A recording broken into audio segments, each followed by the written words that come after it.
Mis saludos socialistas e internacionalistas a todos los asistentes a este acto internacional que ha organizado el Partido Obrero Tendencia y un abrazo fraternal a los compañeros de las organizaciones revolucionarias de otros países y al conjunto de sus militantes. El 1 de mayo es el día por excelencia, históricamente, en que se fija la agenda internacional de los trabajadores. Se podrá hacer más actos o menos actos, pero hay una agenda común que domina el 1 de mayo y que le da este carácter internacional a la fecha, con independencia de circunstancias particulares. En algún momento fue la jornada de 8 horas, en otro momento fueron las luchas contra la guerra, la lucha por transformar a las guerras imperialistas en luchas revolucionarias. Y la agenda de hoy, la agenda de este 1 de mayo, es la crisis humanitaria. No exactamente la pandemia. La pandemia se convierte en una peste irresistible en la organización social en que ella ocurre. Y la crisis humanitaria que tenemos hoy es una consecuencia, una manifestación de la decadencia del capital en todos sus aspectos. En primer lugar, como responsable de la pandemia, a través de una destrucción sistemática del medio ambiente en busca, naturalmente, de maximizar el lucro privado. Aquí en América Latina esto resulta enormemente claro con lo que está pasando en la Amazonía brasileña. Y en la Amazonía en general, porque es una región que abarca a diferentes países. Hay un trabajo implacable de destrucción en beneficio de los intereses de los grandes ganaderos, madereros y sojeros, tanto brasileños como internacionales. Y todos los científicos coinciden en que esta alteración descomunal, la destrucción misma del medio ambiente, es el campo orégano de los virus, que despierta en la naturaleza misma una reacción violenta contra la acción de los seres humanos, que en realidad es la acción de la organización capitalista de la sociedad, porque los seres humanos no existimos en forma individual. Otra manifestación aguda de esta crisis humanitaria tiene que ver con la destrucción del sistema público de salud, que ha tenido lugar en todos los países del mundo, de un lado por la quiebra financiera de los estados, de otro lado por la voracidad capitalista en transformar a la salud en una industria para el lucro privado. Las grandes farmacéuticas son las compañías que dominan todas las bolsas internacionales importantes y llevan adelante una política muy consciente, muy establecida, de crear una humanidad medicamento dependiente, porque toda superación significativa de los temas de salud va en contra de sus negocios. Y así hemos tenido hace muy poco, y supongo que todavía en pleno desarrollo, la gigantesca epidemia opioide en los Estados Unidos. Esta pandemia, en las condiciones del capitalismo, no solo ha provocado el contagio de 152 millones de personas y 3,5 millones de muertos,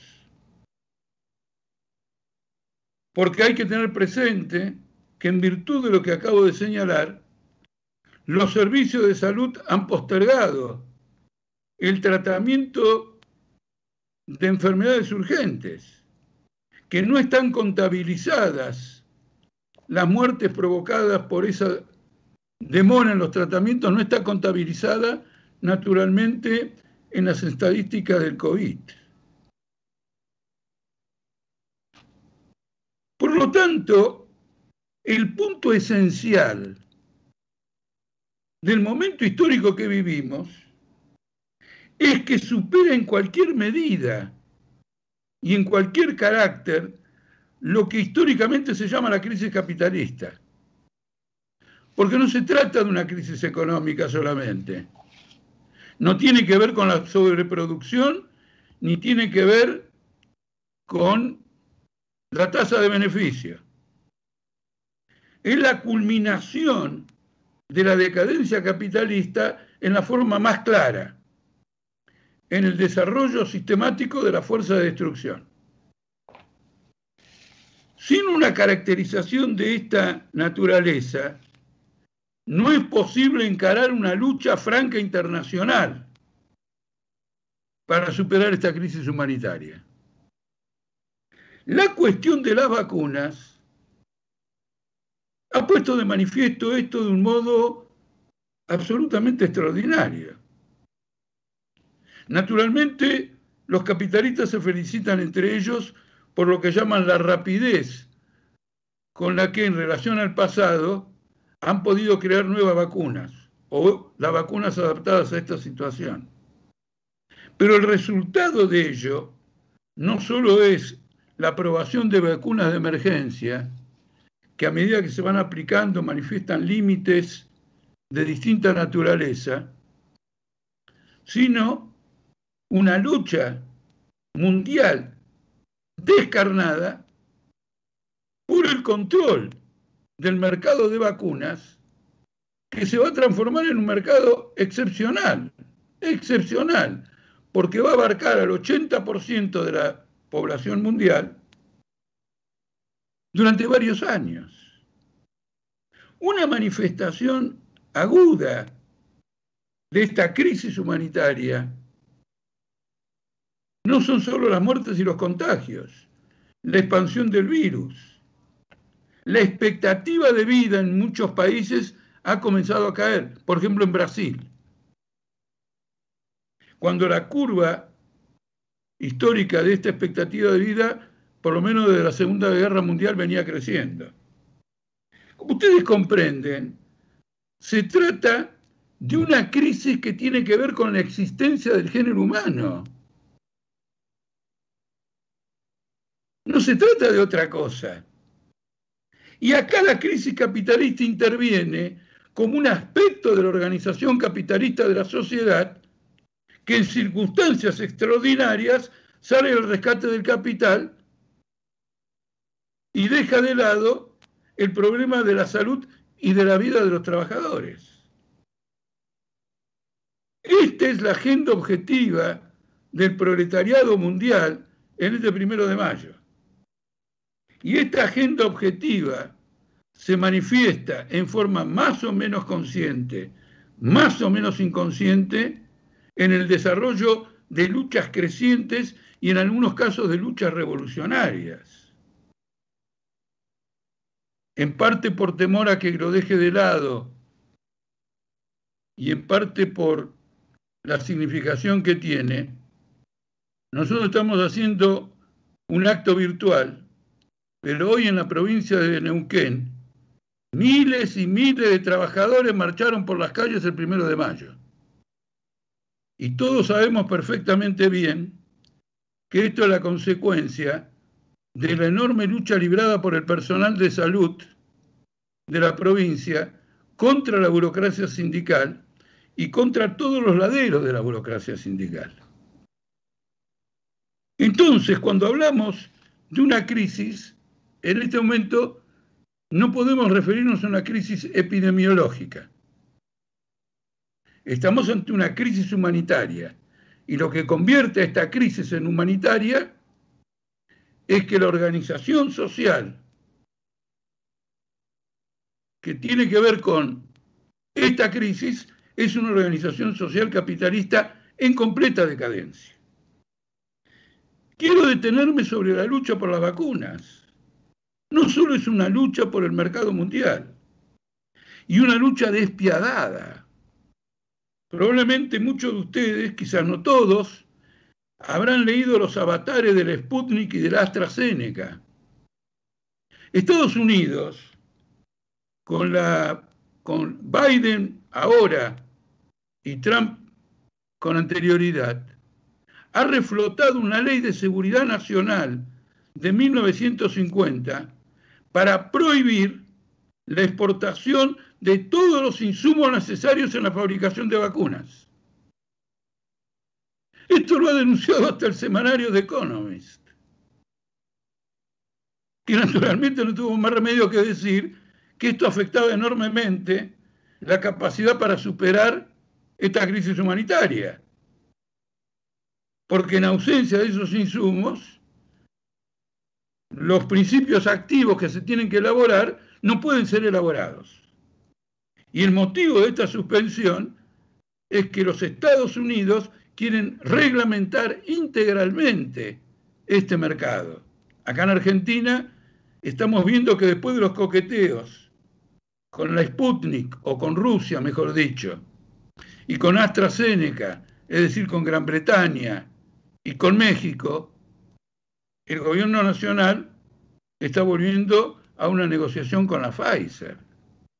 Y esa negociación con la Pfizer ocurre una semana después de que vinieran en tanda a la Argentina el jefe del Comando Sur de los Estados Unidos, un asesor de Biden y otras figuras políticas ligadas al FMI. Lo que hicieron fue muy simple, le dijeron: vas a la Pfizer o hundimos políticamente a tu gobierno. Y este es el motivo de la reanudación de estas negociaciones con la Pfizer. Quiere decir una guerra despiadada. Brasil tiene un instituto equivalente al Instituto Malbrán de Argentina que se llama Anvisa. Anvisa no autoriza a la importación del Sputnik. Estados Unidos no le ha dado todavía autorización clínica a la AstraZeneca. Tiene millones de dosis de AstraZeneca en Estados Unidos y no permite su reexportación. Ahora, el significado de esta pelea no es el lucro solamente, es una guerra imperialista. Es doblegar a los estados explotando a fondo las consecuencias de una crisis humanitaria. La envergadura de lo que está ocurriendo es absolutamente enorme. Como decía Lenin cuando estalló la Guerra Mundial, la primera, acá hay un cambio de época. Y aunque la época sigue siendo la época del imperialismo, asistimos dentro de esta época del imperialismo a un salto cualitativo. Esta es una conclusión fundamental. ¿Por qué es una conclusión fundamental? Porque quiere decir que todo lo que sea reformismo, centrismo, está agotado, no tiene futuro. Toda perspectiva parlamentarista no conduce absolutamente a ningún lado. Hay que hablarle francamente a los trabajadores, señalando la naturaleza de la confrontación a la que tenemos que hacer frente. Bolsonaro acaba de sacar un decreto, que allá se llama medida provisoria, que prácticamente autoriza el desempleo total y completo de cualquiera por cualquier motivo, inclusive con contratos individuales, cuando el país ha llegado a una tasa de desocupación absolutamente descomunal y autoriza rebajas de salarios en lugar de establecer un subsidio a las personas sin empleos en un país que tiene 400.000 muertos y 13 millones de contagiados. Esta es la naturaleza de esta crisis. Y los que no la ven así, como la izquierda democratizante, han caído en algo que en el pasado nos acusaban a nosotros. en el reduccionismo económico. Ahora, con el reduccionismo económico hay un problema muy serio. Joe Biden ha lanzado un plan económico para incentivar a la economía norteamericana. Y según los medios, el Producto Bruto de Estados Unidos este año crece 6,2%. Son muchos los economistas que dicen que se viene un periodo de crecimiento económico, porque durante la pandemia se viene un periodo de crecimiento económico post-pandemia, porque la pandemia ha impedido una serie de gastos y ha impedido una serie de inversiones, hay mercados que no están absorbidos, y entonces estiman que, como ocurrió después de la Segunda Guerra Mundial, se produzca un ascenso económico generalizado. ¿Cuál es el problema acá? Primero, que el periodo post-pandemia no existe. Todos los pronósticos señalan que por un largo periodo habrá que convivir con un virus que todavía no está bajo control, que muta en la medida en que menos está bajo control y más se prolonga en el tiempo, tiene más posibilidades de mutación y puede afectar incluso las vacunas ya establecidas. Pero el problema fundamental es que la palabra recuperación económica no significa absolutamente nada. Porque es, antes que nada, una autorización de los recursos del Estado para una lucha despiadada por el mercado mundial. La llamada recuperación económica solamente anuncia que Estados Unidos se va a dotar de todos los medios económicos necesarios para vencer en su competencia a China, a Rusia e incluso a la Unión Europea. Mientras que las delegaciones que vinieron a ver a Alberto Fernández le reclamaron que no insistiera con la Sputnik, Alemania quiere recibir la Sputnik. Hay una pelea abierta en este sentido. Y entonces, por lo tanto, lo que va a venir, o lo que se plantea como tendencia, es un agravamiento de todas las contradicciones internacionales y de recaídas en nuevas recesiones en un mundo donde solo la deuda pública de 500.000 millones de dólares es superior en 5 veces, de 500 billones de dólares es superior en 5 veces a un producto mundial que apenas alcanza los 100 billones de dólares. ¿Quién paga todo eso? Por lo tanto, entramos a un periodo de grandes choques económicos donde el concepto de recuperación económica resulta frágil, resulta inconsistente.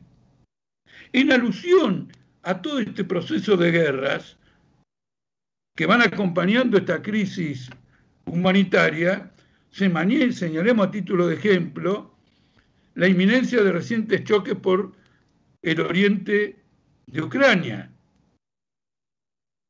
que vio un despliegue de fuerzas militares de un lado y de otro, tan serio que algunos anunciaban la inminencia de un conflicto armado, o la guerra misma que ha habido entre Turquía y Armenia, los conflictos en el Mediterráneo por los pozos petroleros. Pero acá en Argentina, un desliz de la derechista Patricia Bullrich puso de manifiesto algo mucho más profundo.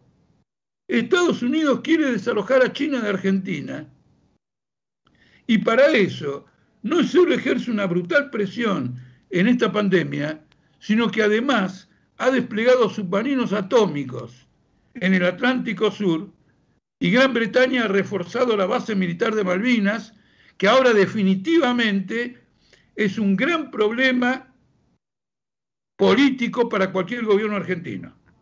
En mucha mayor medida, pero ¿cómo en mucha? En considerable mayor medida que lo que llevó a la guerra de 1982. es prácticamente una base militar de control integral del Atlántico Sur, donde pululan los barcos pesqueros chinos que van a ser desalojados a cañonazos. Entonces, esta es la crisis mundial. Y esa crisis mundial, esta crisis mundial de características de una crisis humanitaria, la crisis humanitaria es la crisis pandémica en el cuadro del capitalismo en decadencia, se manifiesta por sobre todo en América Latina. En Chile hay huelgas generales en medio de la pandemia. En Colombia acaba de haber una huelga general. Las elecciones en Ecuador y en Perú han sido desestabilizantes. Obviamente, no tanto en Ecuador, pero claramente en Perú. La fragmentación política es completa. Hay una guerra en las fronteras entre Venezuela y Colombia. Y hay un levantamiento popular que no aparece como extraordinario, no aparece como enjundioso, en Brasil, donde la gente organiza entierros simbólicos en las playas de Río de Janeiro para ver si puede voltear al gobierno y suscitar una reacción popular. Y en Argentina hay también una enorme rebelión en la docencia, en el plástico, en los choferes que cortan rutas, con una característica importante, especialmente para la historia de la lucha política de la tendencia. Se están formando coordinadoras, autoconvocados. En la polémica que nuestra tendencia tenía con el aparato dentro del partido, se mofaban de una pretensión que nos adjudicaban de querer volver al cordobazo. De ninguna manera. Y eso, sin embargo, es lo que está ocurriendo. Eso es lo que ha ocurrido en Neuquén. Guillermo Pereira, del sindicato petrolero, se jactó de que puede mover a 30.000 petroleros para derrotar al personal de la salud y no ha logrado mover ni a su familia. Y si lo hubiera hecho, se hubiera derrumbado toda la Argentina. Alberto Fernández aborda esta crisis desde el ángulo del FMI. No hay ningún tipo de subsidio, no hay ningún tipo de apoyo económico a la población que lo necesita. La línea frente a la pandemia es administrada. Vamos viendo más muertos, menos muertos. Es decir, primero los muertos y después administramos. Es un derrumbe. Y ahora, que no le puede imponer a la reta en la ciudad de Buenos Aires una política común para el AMBA, se la quiere poner al movimiento obrero prohibiendo el tránsito de manifestaciones de Gran Buenos Aires a la ciudad de Buenos Aires, a Plaza de Mayo. América Latina es un polvorín que ya está estallando. Y la iniciativa es una iniciativa de las masas. Y lo que empuja esa iniciativa de las masas es la lucha por la vida, la reivindicación histórica por excelencia de los explotados a través de toda la historia. Esta es la cuestión aquí. De manera que tenemos que trazarnos una perspectiva que está inscrita en la realidad. Acá no se trata de exhortar a hacer esto o lo otro. Acá se trata de asumir responsabilidades frente a lo que efectivamente ha desatado esta crisis capitalista. Por ejemplo, ha desatado una crisis brutal de salud. Los diarios internacionales lo confiesan todos los días. Ahora en La Nación de la Argentina le han encontrado la solución. En la pospandemia hay que privatizar todo lo que tenga que ver con la salud. Es la gran oportunidad, porque la tecnología moderna solamente va a venir del capital privado. El capital privado, la educación, es el que en Argentina está impulsando el sabotaje a la lucha contra el virus, porque es el lobby principal de las aperturas de escuelas. Este es el rumbo político fundamental, y en Argentina se traza mejor que nada la división política en la izquierda, que entiende que esta pandemia es un accidente de la naturaleza, que se supera con una vacuna, y luego va a esperar que caiga la bolsa de Nueva York. No solo es un reduccionismo económico, es un analfabetismo político de características inusitadas. Ahora, ¿por qué ocurre? Porque están adaptados al Estado, están adaptados a una política de compromisos con el Estado. No pueden ver la realidad porque esa realidad va contra sus propios intereses. En Argentina, la lucha política en torno a esta crisis humanitaria empezó el mismo día del virus de Wuhan,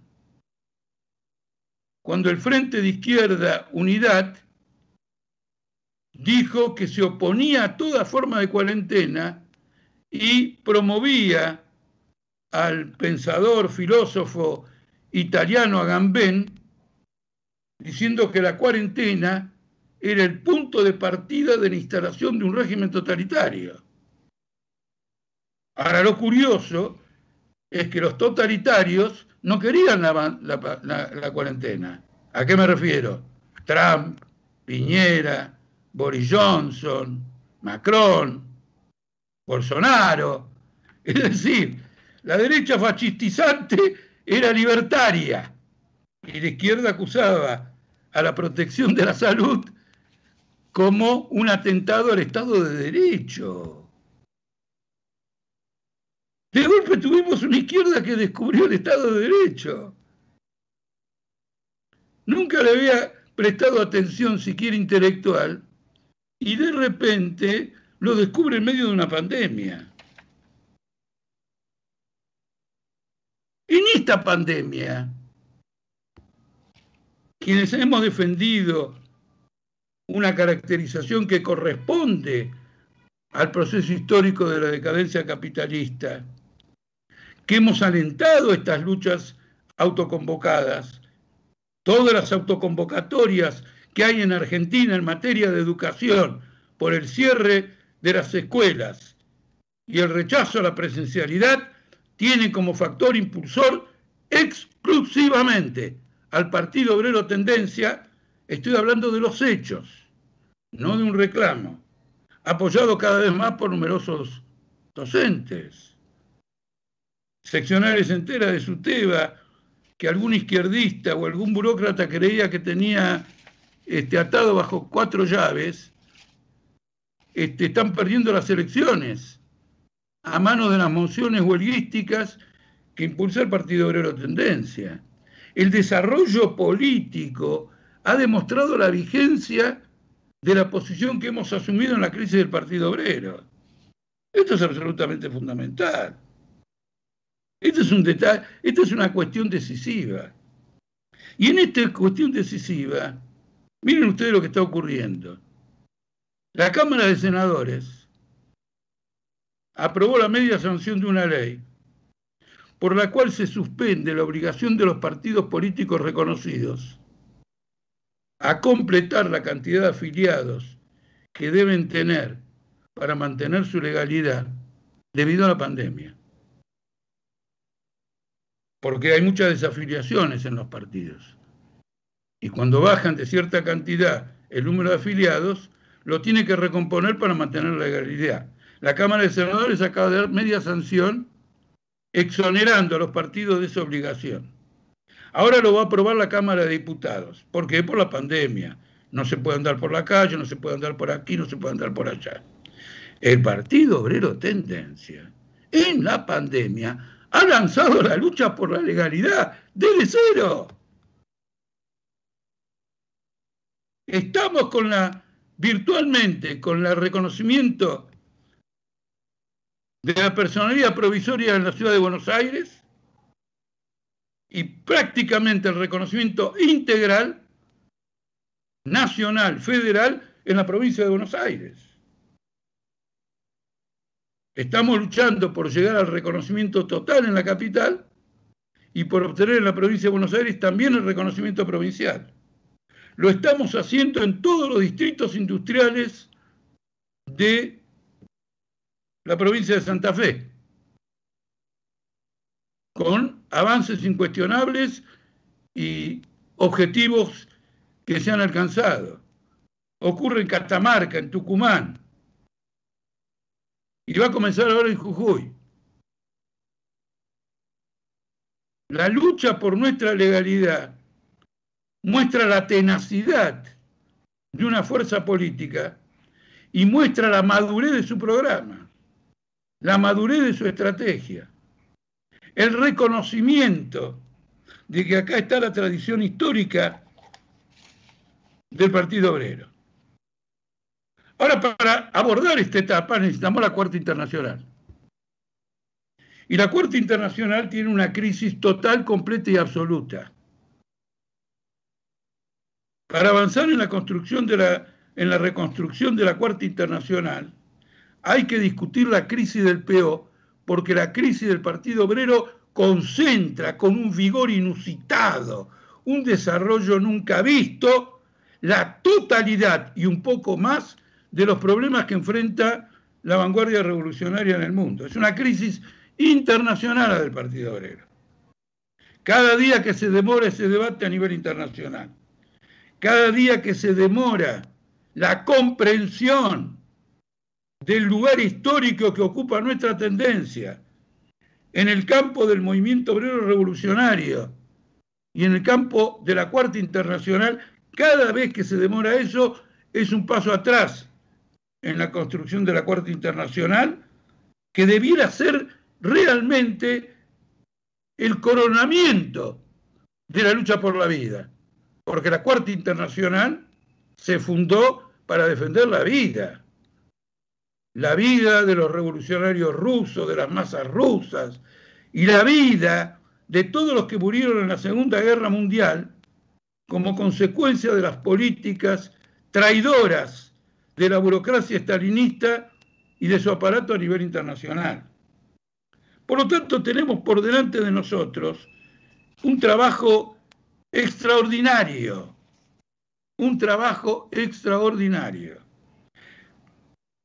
En ese trabajo extraordinario, en ese desafío, es necesario desarrollar una fuerte comprensión del momento histórico. Porque en cierto modo vivimos bajo la presión de una izquierda que cree que el mundo sigue sin cambios, de que lo que importa es la elección que viene. Esto es muy importante. En este sentido quiero reivindicar, en particular en este acto del 1 de mayo, al polo obrero de la tendencia. Y lo quiero reivindicar porque es el único caso en la historia del movimiento piquetero que una corriente piquetera se forma en base a la experiencia de lucha y de la delimitación política con los aparatos democratizantes. Es la primera vez. Nadie viene arrastrado por nada, inclusive con toda la defensa que hacemos a los compañeros que simplemente salen a la lucha y estamos con ellos por el hambre y por la desocupación. Pero a eso nosotros le añadimos, o mejor dicho, nuestras compañeras y compañeros del polo obrero le añaden la comprensión política que tienen o que han alcanzado de la evolución de todo este movimiento de desocupados, de sus perspectivas y al servicio de quienes tienen que, de qué tienen que luchar. De modo que me sorprendo gratamente, me emociono, pero en cierto modo, ¿por qué me sorprendo? De que los militantes del polo obrero tendencia son los que más están contribuyendo a la conquista de la legalidad del Partido Obrero Tendencia. Y en este 1 de mayo mando un saludo especial a las compañeras y compañeros del Polo Obrero Tendencia de todo el país. Con este saludo y con la reafirmación de la experiencia extraordinariamente positiva que estamos desarrollando, quiero organizar mis palabras finales.